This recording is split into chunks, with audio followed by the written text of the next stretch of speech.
mean, when I came to the UK, I was thinking perhaps being a spy can be a profession. The world's number one purveyor of education, how to teach education. I mean, to get in there at that time is quite an achievement. How I feel now. I'm feeling that I'm sitting now in the university and lecture and listening conversation between professor and student. Hello everyone, good morning and welcome to Literary Bridges, Writers on Writing. I'm Aldona Grupas and I'm delighted to host today episode together with dear co-host Dr. David William Parry. Today we honor to welcome our special guest, Daniel Irandust, a talented writer, researcher, and thinker whose work bridges history, philosophy, and intelligence studies. Daniel is currently completing a funded PhD at the University of Glasgow, where he explores the sociology of surveillance. He is also the author of 4 fascinating books. I think he will tell us about his books. Also, he has worked as a commissioning editor for International Relations, founded and curated TEDx Lambeth, and is a fellow of several prestigious institutions, including the Royal Anthropological Institute and the Royal Geographical Society. Daniel, it is such a pleasure to have you with us today. Welcome to Literary Bridges. Aldona, good morning. It's a great honor to be on your show, and thank you for having me. And good morning, dear David. Good morning, the most wonderful Aldona. It's great to be on your show again. Good morning, my wonderful Daniele, because it's good that we've got this going. All right, Daniel, I prepared few questions for you, and I would like to know about you. Could you tell us a little about your background and what inspired you to explore the world of intelligence studies and philosophy? It's really very interesting. Well, thank you. So to begin, I think perhaps I should say that I was born in Romania. I'm half Romanian and half Iranian. My father is Iranian. So, I moved to Iran as a child and I lived there for about 10 years, I think, before I moved to the UK. But I've also had an international upbringing. I've lived in Italy and Romania as well. So as a child, I was always fascinated by, fantastical figures, or characters like James Bond or, Sam Fisher, which is a video game character, and other characters like that. Batman is another one. I'm ashamed to say those things nowadays, but, as a child, I was drawn to those sorts of, heroic figures. And yeah, I mean, when I came to the UK, I was thinking perhaps, being a spy can be a profession that I can follow. And, the UK being the home of MI6 and MI5 and that sort of thing, where James Bond, is located.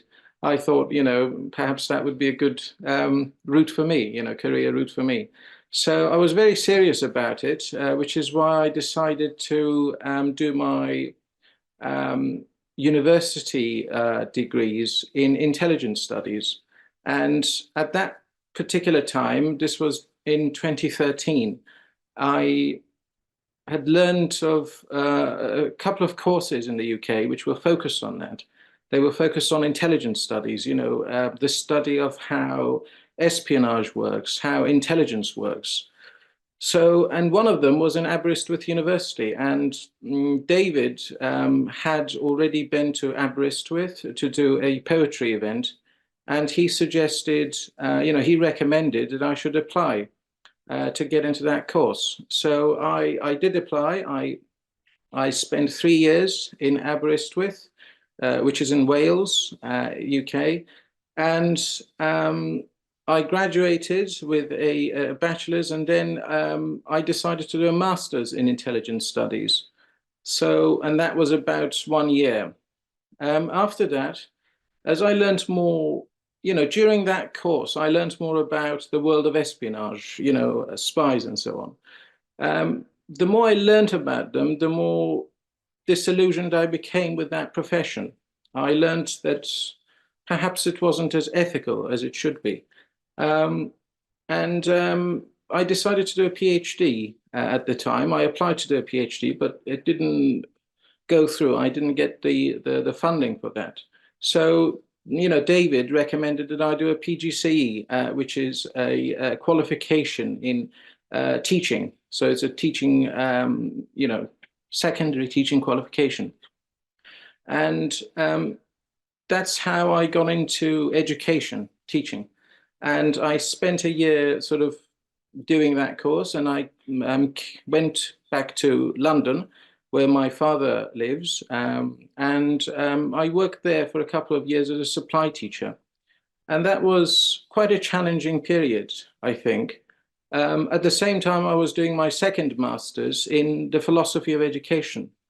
I've always had an interest in philosophy. As a teenager, I was always thinking of, improving one's life.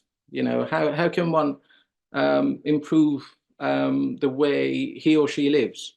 So, I was always drawn to self-help books and so, things like that. But at the back of my mind, I knew that philosophy is really the crucial key to a deeper understanding of those issues.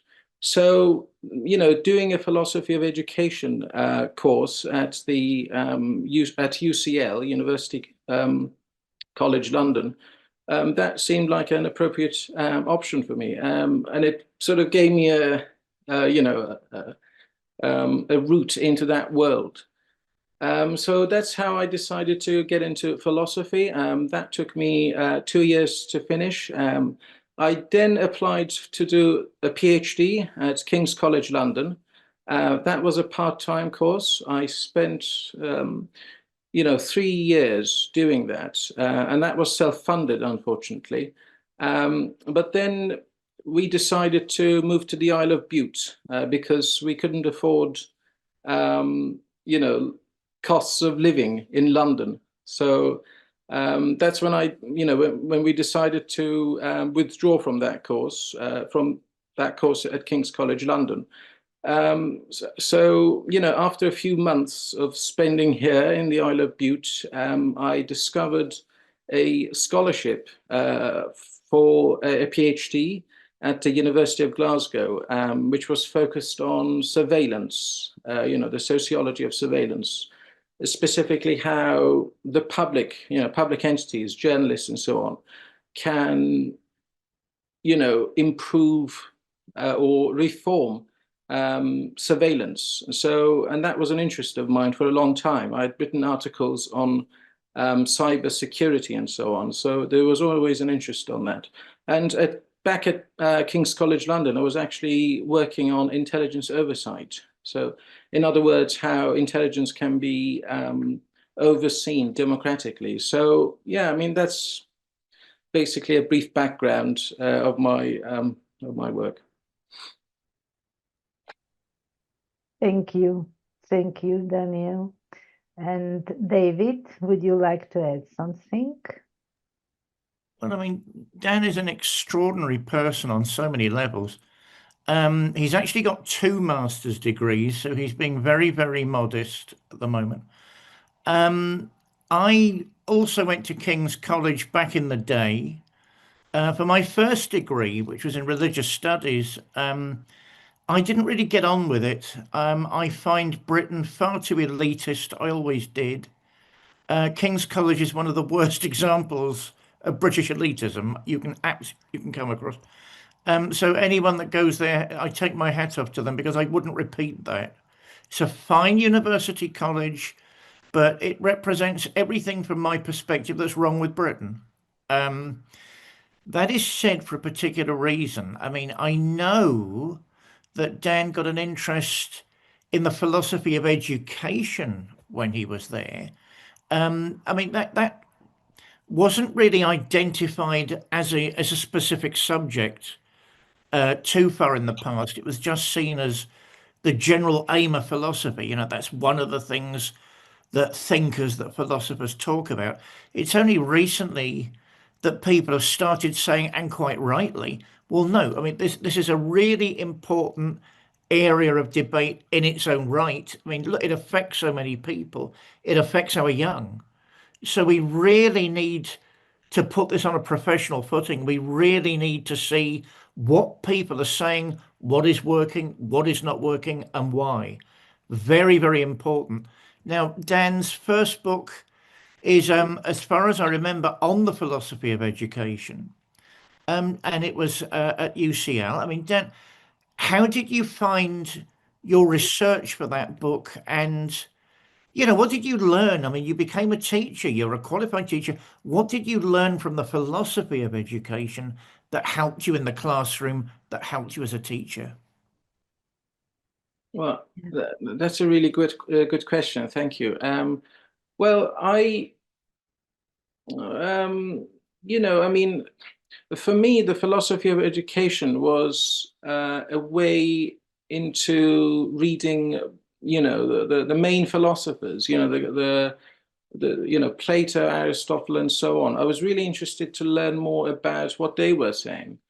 I mean, I remember when I was doing that course at UCL, my tutor was Professor Judith Swisser, and she's known in anarchist circles. She's a very prominent anarchist, I suppose, and her father was a very prominent social scientist, I think. And I remember she was saying at one point that the philosophy of education is sort of a career for people, for some academics, basically. It's sort of academics coming up with a field of study for their career.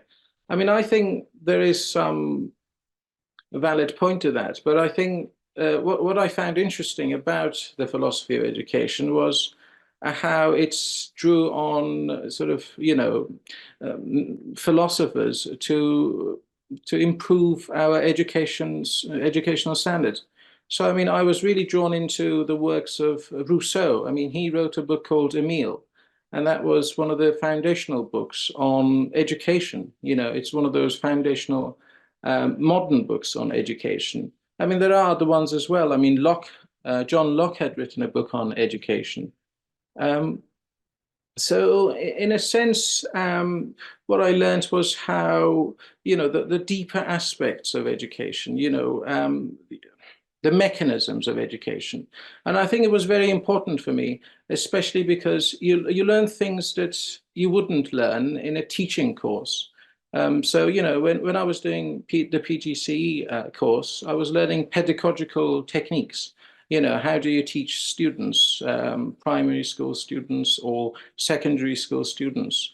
But the philosophy of education goes deeper than that. It asks questions about the place of education in society. So, for example, I'll give an example. Should education be controlled by the state, or should we de-school society? And that's an idea that's that was propounded by Ivan Illich, who was a minister of religion. So these sorts of ideas I was really attracted to these, and I mean, it also taught me things about myself. So how can I learn effectively? There's always a question about efficiency.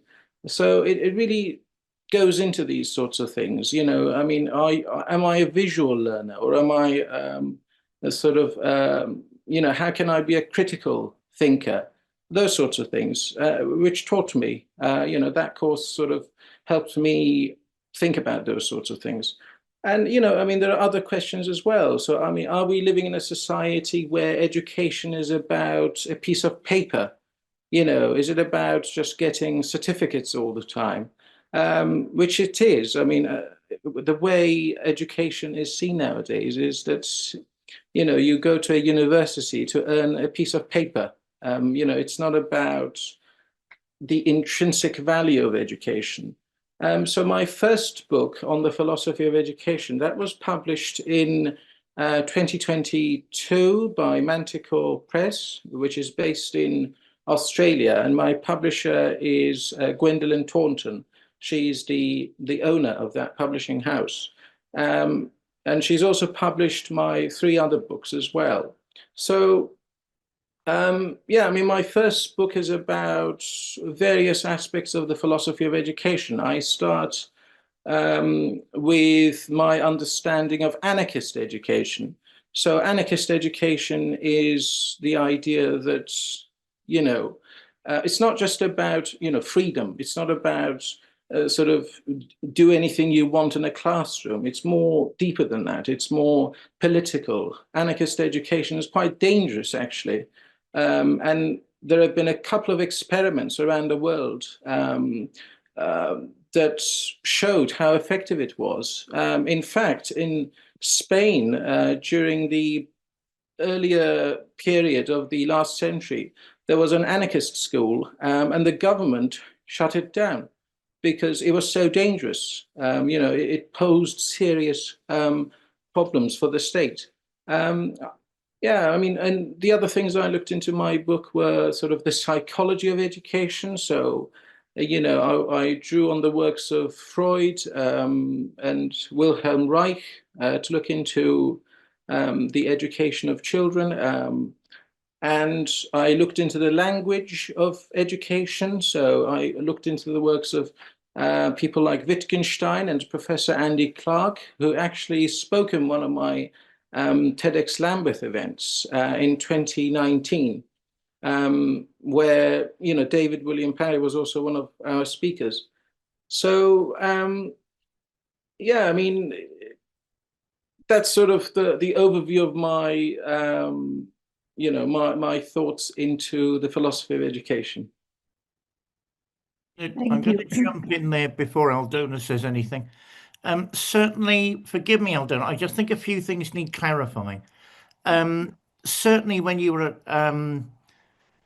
studying education, I mean, not UCL, was it? What was it again, Dan? IOE. IOE. I mean, they were the world's #1 institute. I don't mean Britain. I don't mean Europe. I mean the world. The world's #1 purveyor of education, how to teach education. I mean, to get in there at that time is quite an achievement. Also, I mean, I think lots of people aren't clear what anarchism is. So I want to say 2 things. Anarchism is not what people think it is. It's not some guy called Crazy Otto trying to blow everything up. That's a caricature. That's a joke. It's what various governments want you to think anarchism is. Anarchism is an ancient philosophy that goes all the way back to the Greeks, and some argue a lot further back than that, with this terrible idea that all people are good and that all people have a decent brain and a decent heart and deserve the right conditions to allow those things to thrive. Some people do find that a threat, right? And shame on them if they do. I mean, I can't think of a more humane way of viewing all of us. We're all brothers and sisters. We all need to be given a chance in life.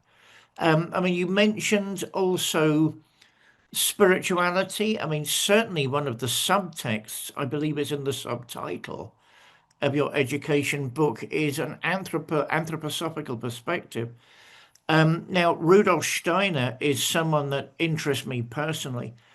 A prolific author, philosopher, agronomist. I mean, name it, name it, name it. He goes on and on and on. Sculptor, painter, poet.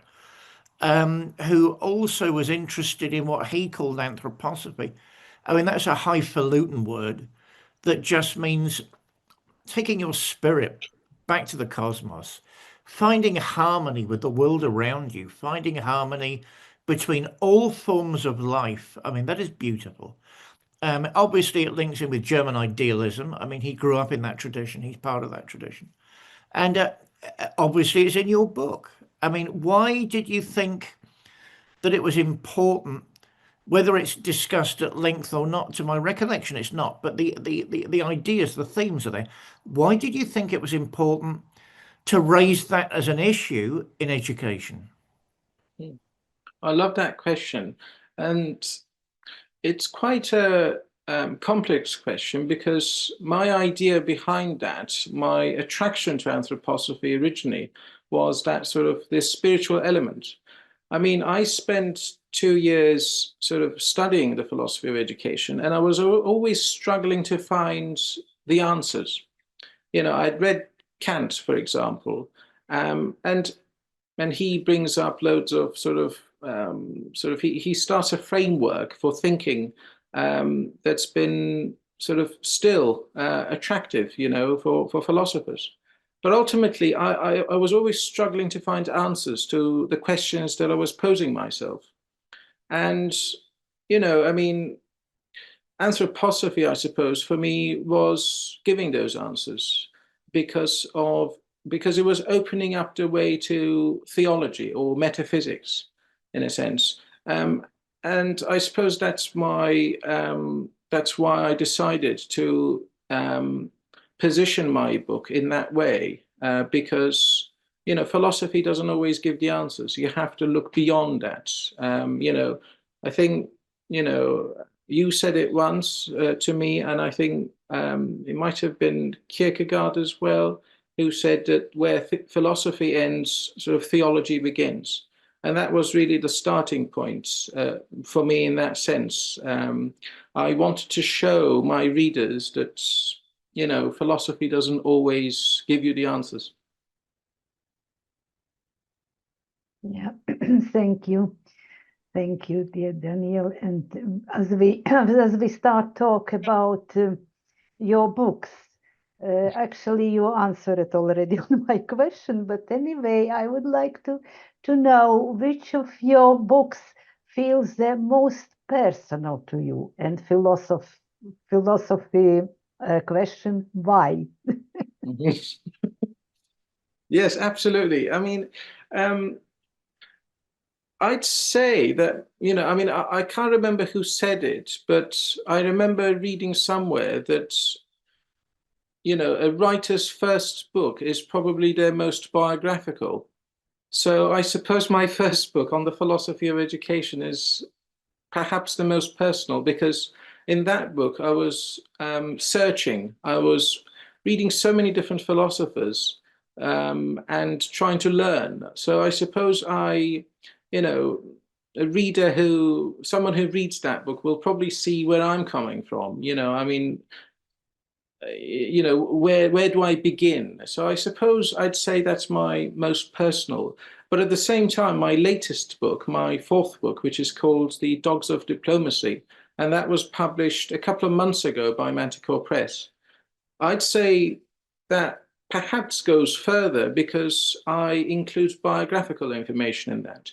I say, I go into things like my engagement or my interaction with the British Army. At one point, when I was doing supply teaching, I was looking into joining the British Army as an intelligence expert. They have units within the armed forces that look into intelligence. So there's the intelligence corps in the British Army. There's naval intelligence in the Royal Navy, and so on. So, I was looking into that sort of profession as well, because I knew about surveillance, surveillance and intelligence. So I wanted to take that further. And in my latest book, which goes into the overt aspects of international relations, politics, economics, the world of finance around the world. It's a very international book in a sense. I also go into my sort of a couple of private aspects of my life. Uh, I wasn't let into the British Army for various reasons. And I had complained, but never heard back. So I go into those sorts of details, personal details in my fourth book. Um, so yeah, and I've never sort of been open about those things before. So my latest book is actually very personal.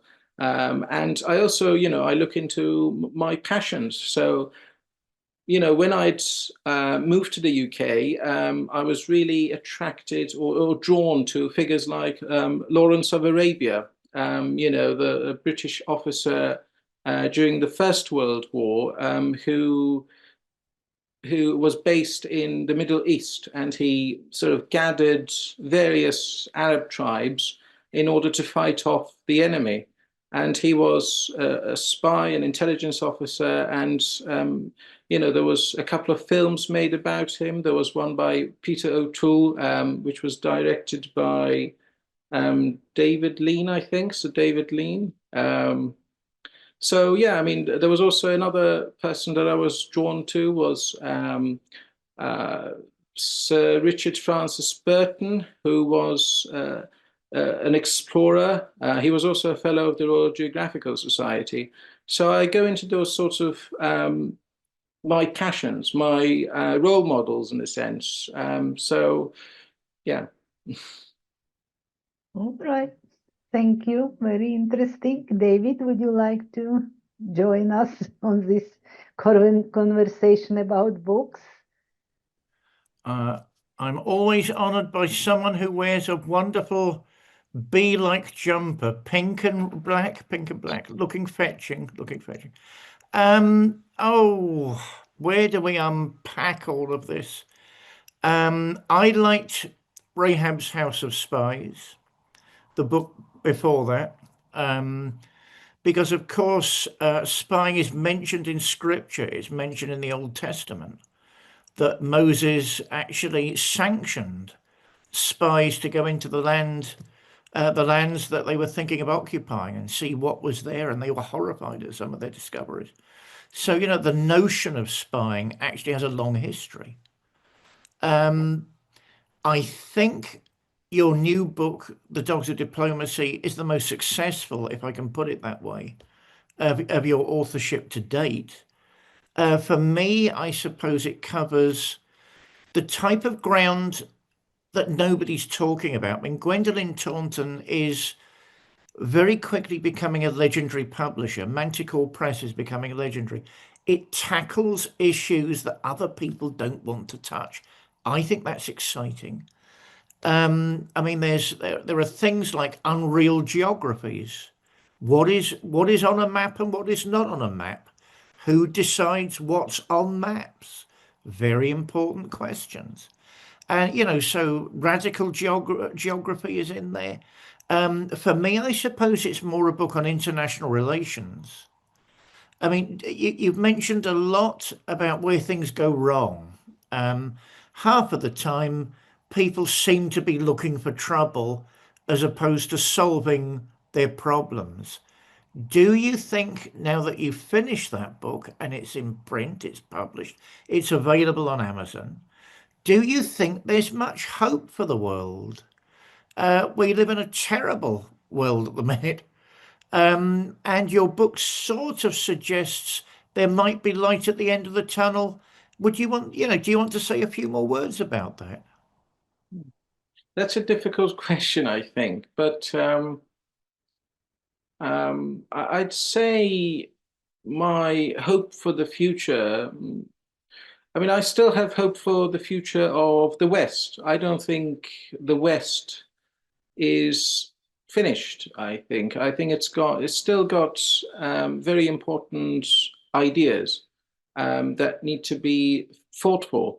I mean, I was, a couple of years ago, I was reading Oswald Spengler and his book on the decline of the West, which is a 2-volume book. And, you know, he talks about sort of the rise and decline of civilizations throughout the world. You know, the Indian civilization, the Islamic civilization, you know, the Latin American one, you know, in Mexico.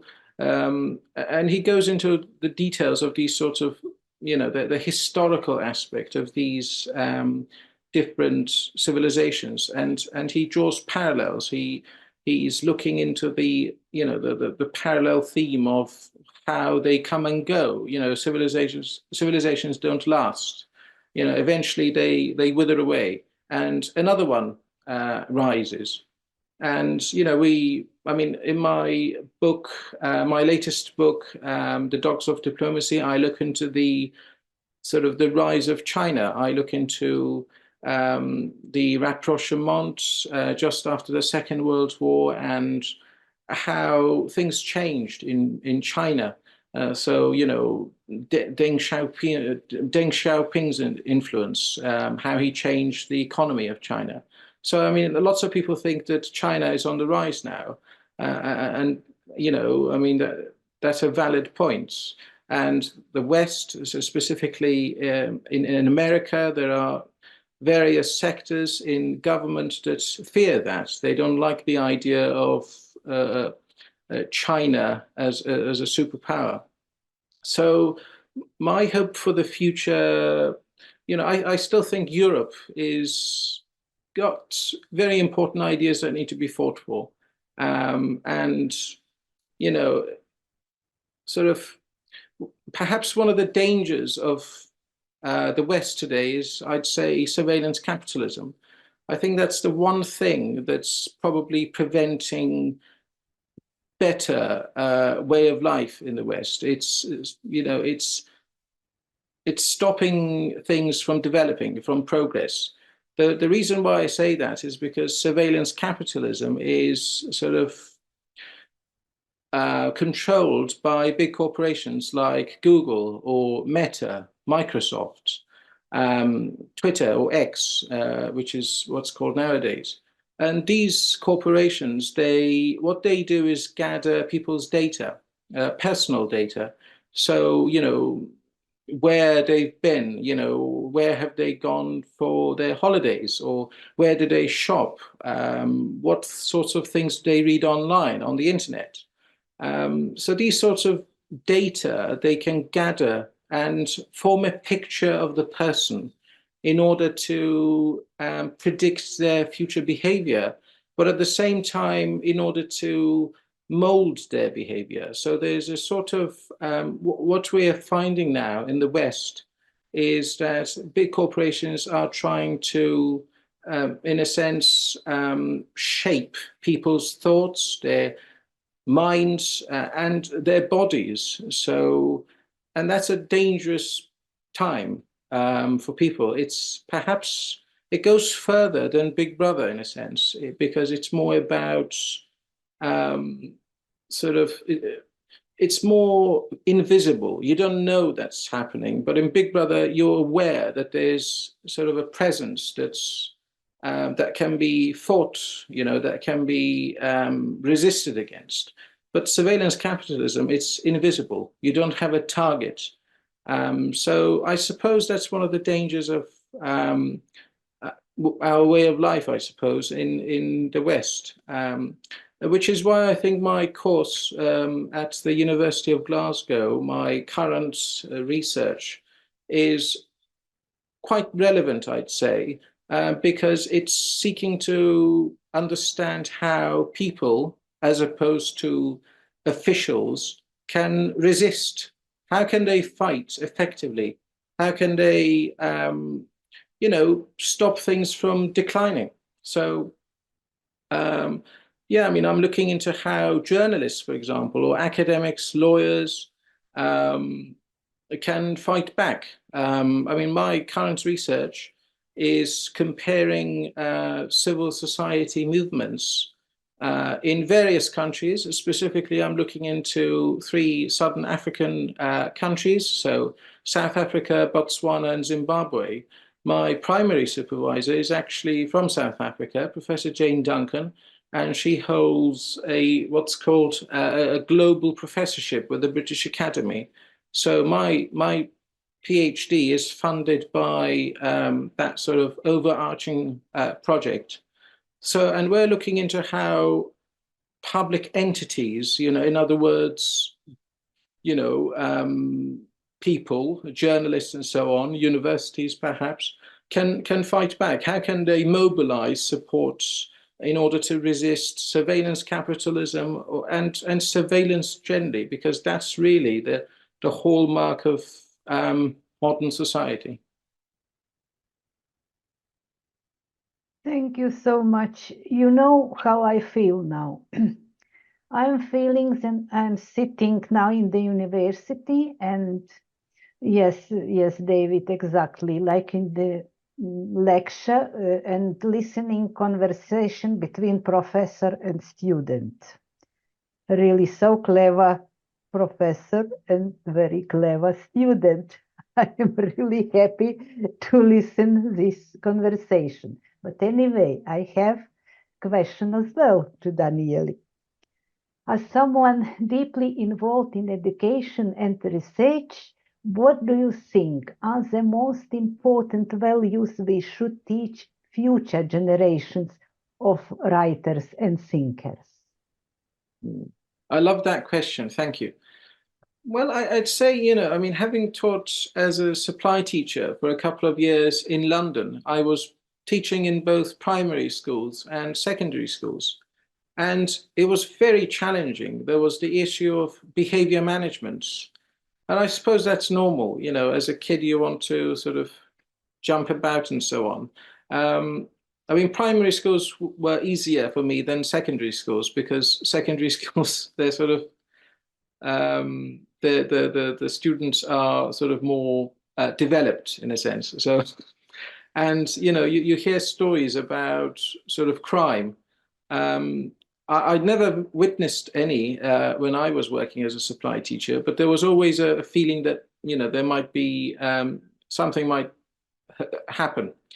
But I mean, one thing I noticed at the time was that no one was really interested in education. They didn't really want to learn. And I think, part of the reason for that is this sort of government interference, in a sense. Governments come and go, they change policies all the time. The Tory government, for example, they come and they suggest that, schools need to do this thing now. Or, a couple of years later, they say, oh, no, you need to change it to another strategy. So you've got to do these sorts of topics and so on. So it's always a challenge for teachers and schools to adapt all the time. And one of the dangers is that there's sort of a division between schools. So, in the UK, we've got grammar schools, we've got public schools, which are in fact sort of private. They're independent schools, for example, Eton or Harrow, which are sort of elite schools. And, there's a clear advantage for people who go to these sorts of schools.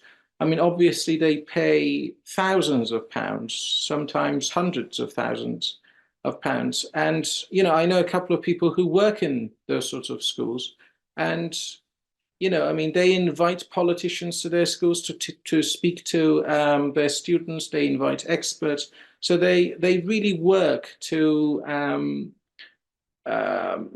develop their understanding of society and sort of to inspire them, motivate them to go and do other things.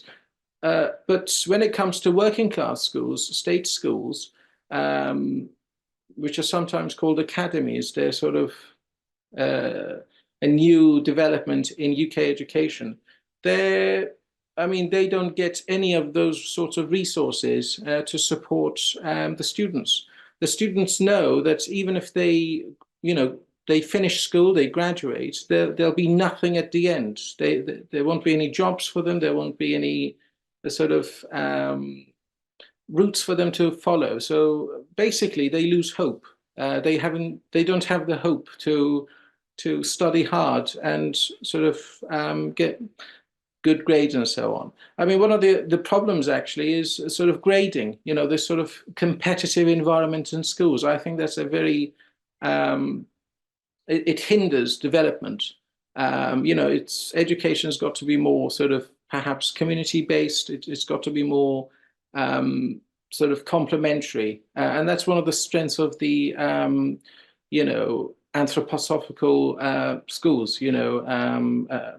So, yeah, I mean, in terms of education, I mean, I think that there's got to be a very serious thinking in that regard. I mean, my own personal view about education is that students need to have a mentor.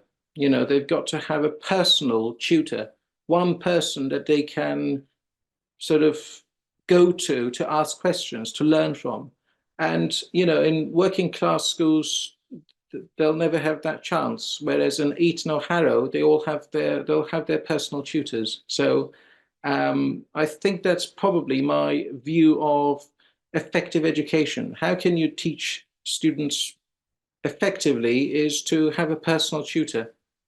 And that's also one of the things that was sort of explained in Rousseau's book, which I mentioned earlier, Jean-Jacques Rousseau's book called Emile. I mean, that's one of the main things in that book, having a personal tutor for years, perhaps for 10 years, more than that, you know.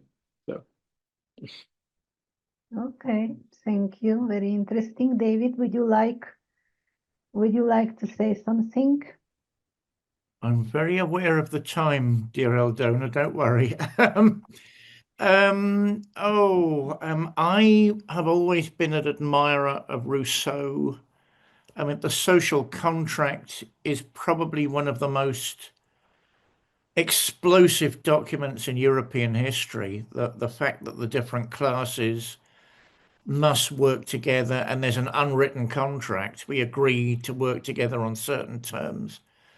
I notice and I seem to recall that in Emile, which of course is a novel, where he's talking about the progress of Emile, that Rousseau says education should be in the hands of women. This might sound, although it's coming from an unlikely source, I rather like women in education. You know, the idea of the school mom, the idea of the motherly teacher. I mean, that was always a treasured image in Britain. That was always something of an icon, which is under severe threat, and it has been for a long time. I mean, do you think really, like Rousseau, that education should be left to women? What do you think about that? Okay. Yeah, thank you. So my thoughts, from what I remember, is that women take over, yeah, the role of education for perhaps the initial period of a child's development. So perhaps the first 5 years, that's when they're sort of really active. I mean, he goes into things like swaddling. He doesn't like those sorts of things. He wants children to be free. And, you know, women are really, I mean, that initial period of development is crucial because it sort of sets the stage for future sort of steps in the child's development. So, I mean, I mean, at the time, he also says things about how, you know, children would die because, you know, back then they didn't have things like, you know, sort of hospitals in the modern sense. So, I mean, they didn't have perhaps a more developed understanding of medicine or, you know, physiology and so on. So, and children would die at the time. So, you know, you wouldn't have, you know, sometimes women would sort of have 10 children, but, you know, most of them would die off. So, you know, so he was really into sort of making sure that women played their parts in the child's development. And he was actually one of the first. I mean, loads of there are many people that criticize Rousseau for being perhaps a sort of misogynist, or maybe that's not the right word, but sort of an anti feminist in the way we understand it nowadays. You know, he'd say things like women should perhaps stay at home or after they marry. He wasn't saying that about, you know, young women. And I actually go into those sorts of topics in my first book. I mean, I devote 3 chapters on that topic. You know, my understanding of Rousseau's views on women. I mean, he was actually one of the first, perhaps, that talked about the education of girls. You know, no one before him had said that women should be educated, but so he was actually probably the first to say that, you know, girls should have an education like boys. I mean, there were certain differences, but he was the first. I mean, even John Locke's book on education, he only mentions girls once, whereas Rousseau, Rousseau spends, you know, probably a third of his book on the education of girls. So I think he's got a very important, he's made a very important contribution to our understanding of education. And I don't think it should be thrown away so easily. I still think that there are very important lessons for us to learn from him. Yeah, exactly. Very important. And finally, dear Daniel, I would like to ask you, are you working, what actually are you working on now? Any new project or book? Well, I don't want to say what book I'm working on at the minute, because it's quite difficult for me to, I'd like to keep that secret, but I'll say publicly, publicly I'm working on my PhD, which will become a book, an academic book. So currently I'm working on surveillance, as I mentioned earlier. So I'm comparing public oversight in the UK to public oversight in 3 southern African countries. And as part of this project, I've interviewed, you know, journalists, members of parliament, academics, lawyers, you know, activists, campaigners, and so on. So it's been a very eye-opening experience for me. You know, I've spoken to people who were affected by the spy cop scandal recently. They were telling me how that all came about. You know, there was a big scandal in the UK where undercover policemen would sleep with women activists, and they'd have a child with that person, and that scandal eventually broke out. So which became the spy cop scandal, and there's currently an official inquiry that's looking into those illegal activities by the state. I mean, one of the slogans of this campaign was that the women were being basically raped by the government. So that was one of their, that's one of those things that propelled this movement forward. So I've been speaking to, you know, those activists. I've spoken to journalists who were surveilled by the government during the miners' strikes, and you know, I've been shown private documents that was sent by MI5, for example, saying we can't discuss this further because of the neither confirm nor deny sort of policy. So I'm looking into that. I should be finishing this project by the end of December next year. So I'll be submitting my work then. So yeah, and after that we'll see. Okay, thank you so much, dear Daniel. I'm sorry, I just wanted to ask you about your plans, which you can share with us. Anyway, thank you very much. You really got big project, big plans, and thank you, Daniel, for this fascinating conversation, full of insight and reflection. And thank you, my dear Professor, my dear Dr. David, for joining me in this journey of ideas and imagination. And dear our viewers, thank you for being with us on Literary Bridges Writers on Writing. If you enjoyed this episode, please like, subscribe, and share it with others who love literature and intellectual conversations. And next time, keep reading, keep writing, and keep building your own literary bridges. Bye.